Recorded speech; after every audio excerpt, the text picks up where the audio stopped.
नहीं है। धर्म तो हमें पापों से बचाने के लिए है। पाप करो और धो, पाप करो और धो, गलत काम करो और धो, वैर विरोध पालते रहो और खमत खामने करते रहो, और अगले दिन से वापस वही खाता खुला। संवत्सरी के पहले भी आप लोगों की 4 लोगों से बोलचाल बंद थी।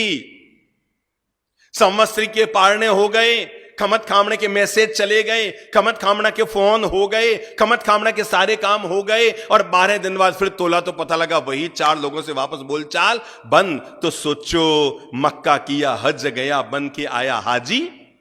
मक्का किया, हज किया और बन के आया हाजी, और आजमगढ़ में जब से लौटा फिर पाजी का पाजी। कितने ही पर्यूषण आए और चले गए, पर अगर मन के विकार, मन की गांठें, वैर विरोध न खोल पाए तो आदमी चिंतन करे। पर्यूषण आता ही इसीलिए है ताकि आदमी मन के प्रदूषण को मिटा सके। किसके लिए आता है पर्यूषण? इसलिए आता है ताकि क्या मिटा सके हम? मन के, बोलो जोर से बोलो, मन के प्रदूषण को, मन के दोषों को, मन के विकारों को, राग द्वेष जनित जो हमारे विचार हैं उन विचारों से हम बाहर निकल सकें। कल भी हमारी बोलचाल बंद, आज भी हमारी बोलचाल बंद। कल भी हम गुस्सा करते थे, आज भी हम गुस्सा करते हैं। कल भी हमने बहू की गलती को माफ नहीं किया, आज भी हम माफ नहीं करते हैं। दुनिया भर से खमत खामना करने वाला व्यक्ति अगर अपने सगे भाई से भी खमत खामना न कर पाया, 84 लाख जीव योनि, क्या कहते हैं, मैं 84 लाख जीव योनि से कमाता हूं। अरे मेरे भाई 84 लाख छोड़ो, 84,000 छोड़ो, 8400 छोड़ो, 8,400 छोड़ो, 84 छोड़ो, केवल 4 ईन मीन गीन 3 जो घर में 4 लोग रह रहे हैं, अगर आप उनके साथ जीवन जीने की कला सीख लें तो आप धार्मिक हो गए। कितने लोग? कितने लोग? जो घर में 4 लोग रह रहे हैं, ईन मीन गीन 3 गिन गिना के 4-5 लोग घर में हैं, अगर वो भी प्रेम से, शांति से, आनंद से, मिठास से जी लो, अगर परस्पर एक दूसरे के काम आकर जी लो, सौहार्दता के साथ जी लो। दुनिया भर से खमत खामना करके भी अगर सगी जेठानी से बोलचाल बंद है तो सोचो उस खमत खामना का क्या अर्थ है। दुनिया भर से मिच्छाम दुक्कड़म करके भी सगे भाई से बोलचाल बंद है तो सोचो उस मिच्छाम दुक्कड़म का क्या मतलब है। दुनिया भर में जाकर प्रेम का संदेश देकर भी अगर अगर अगर अपनी सगी बहन से आना जाना बंद है तो सोचो उस प्रेम का मतलब क्या है। धर्म की शुरुआत मंदिर से बाद में कीजिए, धर्म की शुरुआत थानक से बाद में कीजिए। अगर आप कर सकते हैं तो धर्म की शुरुआत अपने अपने घर से कीजिए, क्योंकि मंदिर में आदमी आधे घंटा रहता है। कितनी देर? आप लोग नाकोड़ा जी गए हैं ना? कौन कौन गया है? लगभग सुनने वाले सभी लोग गए होंगे नाकोड़ा जी। जरा याद करो, इंदौर से अगर आप नाकोड़ा जी जाएंगे तो कितना घंटा लगेगा जाने में? 12 घंटा, कम से कम 12 घंटा है ना। कार से जाएंगे तो भी कम से कम 12 घंटा, जाने में 12 घंटा, आने में 12 घंटा, 24-25 घंटे आने जाने में लगाए। अब ये याद करो मंदिर में हम कितनी देर ठहरते हैं? वहां कितनी देर? आधा घंटा, वो भी अगर खुद की गाड़ी से गए हों। और अगर कोई संग लेकर गया हो ना, कोई बसें लेकर गया हो तो 2 मिनट में फटाफट मंदिर के, अरे यार नाश्ता फटाफट पहले नाश्ता करते हैं फिर वापस आते हैं मंदिर में। मंदिर में भी नाश्ता चलता रहता है। जाने में 12 घंटा, आने में 12 घंटा, और भगवान के सामने 12 मिनट भी रहना हमें संभव नहीं होता। हम बाहर निकलना चाहते हैं। मेरे भाई, आदमी मंदिर में आधे घंटा रहता है, थानक में 1 घंटा रहता है, 24 घंटा कहां अपने अपने घर में रहता है। इसलिए अपने जीवन के धर्म की शुरुआत केवल मंदिर से मत कीजिए, केवल थानक से मत कीजिए। अगर आप कर सकते हैं अपने जीवन में धर्म की शुरुआत सबसे पहले अपने घर से कीजिए, जहां आप 24 घंटे रहते हैं। मैं जब भी घरों में जाता हूं ना, पहला काम होता है, बाप जी हमारे घर का मंदिर देख लो, ये आड़ा देख लो, ये आड़ा थोड़ा बराबर है ना। इतना छोटा सा तो लोग आड़ा बनाते हैं, खुद का बेडरूम इतना बड़ा, और भगवान का आड़ा वो भी कहीं किचन के अंदर, कहीं किचन के अंदर रूम है, उस रूम में ले जाकर, या कहीं कोई जगह मिल गई वहां लाकर भगवान को फिट कर देते हैं। फिर कहते हैं बाप जी हमारे घर का मंदिर थोड़ा देख लो, सही है ना। मेरे भाई, आज की तारीख में केवल घर में मंदिर बनाने की जरूरत नहीं, घर को मंदिर बनाने की जरूरत है। घर में ऐसे रहो हमारा घर मंदिर बन जाए। हमने जिंदगी में 1000 मंदिर तो नहीं बनाए, पर करोड़ों टूटे हुए परिवारों को जोड़कर घर घर को मंदिर बनाने का पुण्य जरूर किया है। घर में ऐसे रहो कि घर हमारा मंदिर बन जाए। अभी जोधपुर की घटना, गांधी मैदान की प्रवचनमाला चल रही थी। एक महानुभाव ने अपने घर में एक आलीशान मंदिर बनाया था, करीबन 3.5 लाख रुपए खर्च करके।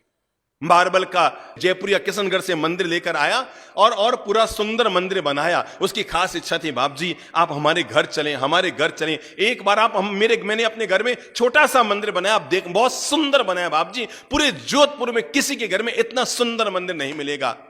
हम गए, उसने अपने करीबन 50-60 परिवार के लोगों को बुलाया था, उनका खाना भी रखा। भाई बाप जी आए हैं, बाप जी आएंगे, 2 घंटा रुकेंगे, आहार वगैरह लेंगे, थोड़ी धर्म का श्रवण कराएंगे। तो उसने काका मामा भाई भांजा बुआ भतीजा जो भी परिवार के लोग थे, फूफा पापा, सबको इकट्ठा किया, पूरे परिवार को बुलाया। मंदिर बहुत सुंदर था, हमने दर्शन किए, आनंद आ गया।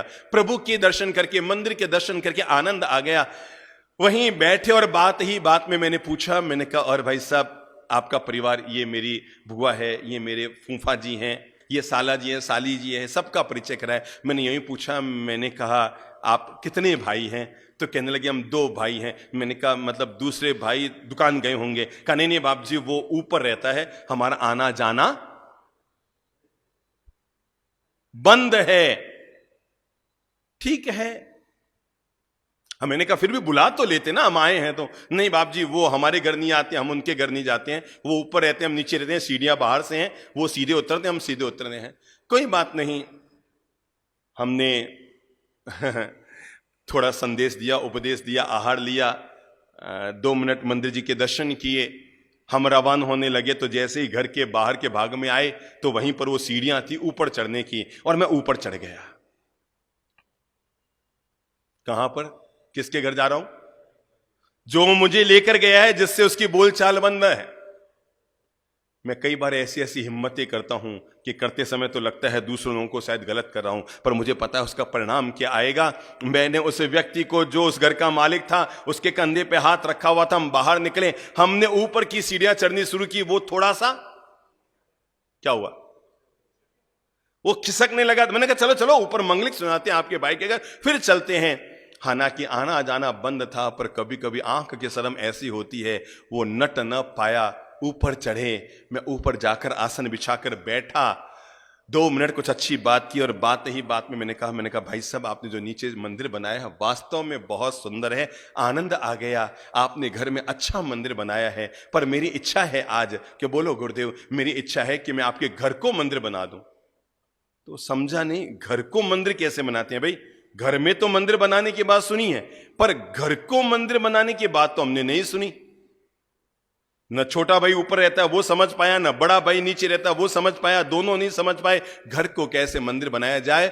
हमने 5 मिनट बैठकर दोनों भाइयों को आपस में प्रेम के संदेश दिए, कुछ पाठ पढ़ाए। हमने कहा भाई देखो, मंदिर बनाना हिंदू और जैनियों का काम है, मस्जिद बनाना मुसलमानों का काम है, गुरुद्वारे बनाना सिखों का काम है, और चर्च बनाना ईसाइयों का काम है। पर भाई होकर भाई के साथ रहना, उसका साथ निभाना, यह तो हर इंसान का काम है, हर इंसान का धर्म है। और हमने जैसे तैसे कुछ पाठ पढ़ाया, दोनों के भीतर प्रेम जगाया। हमने कहा छोड़ो रे, छोटी छोटी कोई बात हो गई होगी, पुरानी बात को कब तक ढोते रहोगे? 5 साल 10 साल पुरानी बात, अरे आप नहीं जानते, आप तो दोनों दुनिया से चले जाएंगे, पर बच्चों में जीवन भर के लिए वैर की गांठ बांधनी है। आज हम आपके घर आए हैं,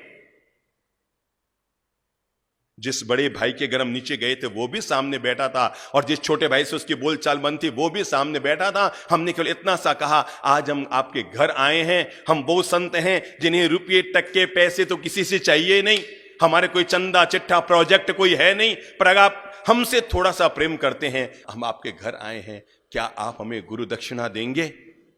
वो दोनों चौंके, बाप जी आदेश करो बाप जी। मैंने कहा नहीं, मैं गुरु दक्षिणा मांग रहा हूं आज आपसे। कहा आदेश करो गुरु जी। मैंने अपनी झोली आगे बढ़ाई, मैंने कहा आज आप दोनों भाई मुझे वचन दे दो कि दोनों भाई हिल मिल जुल कर रहोगे, प्रेम से रहोगे, छोटे मोटे मन मुटाव जो हो गए हैं इन्हें दूर कर दोगे। हमने दोनों भाइयों को खड़ा किया, दोनों को आपस में गले लगाया, नीचे से उनकी पत्नी को बुलाया, दोनों बहुओं को घर में गले लगाया, एक दूसरे के मुंह में मिश्री का कौर डलवाया, और मैंने दोनों भाइयों के सिर पे हाथ रख के कहा, मैंने कहा भाई आप हमें लेकर तो आए थे घर का मंदिर दिखाने के लिए, हम आए तब घर में मंदिर था, पर हमें गौरव है जब हम जा रहे हैं तो पूरा घर मंदिर बन गया है।